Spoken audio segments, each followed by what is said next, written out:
Love doesn't form you. Experience does. You know how smart you are. But sometimes your memory fails you. Like that time you said never again, and still you did. Remember how afraid you were? We all are in the beginning. We want the freedom to go outside and enjoy the space, and when it's dark, to come back inside. Life is a template that keeps renewing itself, but we are good at forgetting. That wheel that served us so well in the first place. We moved mountains, didn't we? Reinvented never turns out to be quite so perfectly round. I want to tell you a story about geese, the way they fly, arrow-shaped, and how they get to where they are going. There is always the one out front, but to lead is tiring, and to only ever follow one head is unsustainable, so positions change. They have to.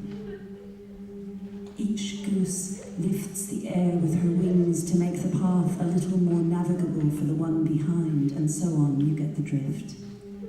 And when one goose falls, two others fall deliberately to be with him.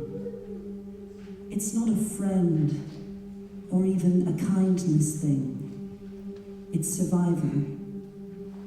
We stay alive by looking after one another. Let me tell you another story about a child pulled from the wreckage after a fire or a bomb, an earthquake or a flood decimates the building and the bed she is asleep in, together with her baby brother, her mother and father in the room next door, her cousin and her grandmother sleeping in the room next to that one. The rescue worker who finds her carries her blinking into the daylight, where there are light bulbs and thermoses of hot drink, cameras and people cheering. Now we need to find you a home, says one of the people, pointing to the rubble. I have a home, says the girl, pointing to her heart. I just need a house to put it in. Until now, I had never been up close to an iceberg or considered it anything other than metaphor, some cold, sinister presence just under the surface that might, if we're not careful, break open the hull of the safe ship we are sailing in and sink us all into oblivion. But now I can see it as the ice in peril, and we are the danger, standing helplessly by while vast parts of our world carve into the sea, disappearing the fish, the fox, the ox, and the caribou, floating them away on islands of false hope. The polar bear, escaping hunger and guns and the gush of meltwater flooding its homeland, sinking us all into oblivion.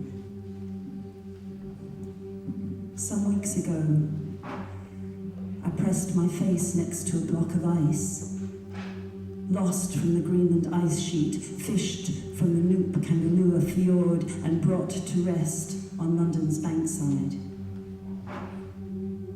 I held myself a while against its dying coldness, looked into its impossibly blue interior and listened to the drip and crackle of its ever-diminishing tongues, and ran my tongue across its surface to try to taste its ocean past, which I discovered later, at home in bed with the one I love,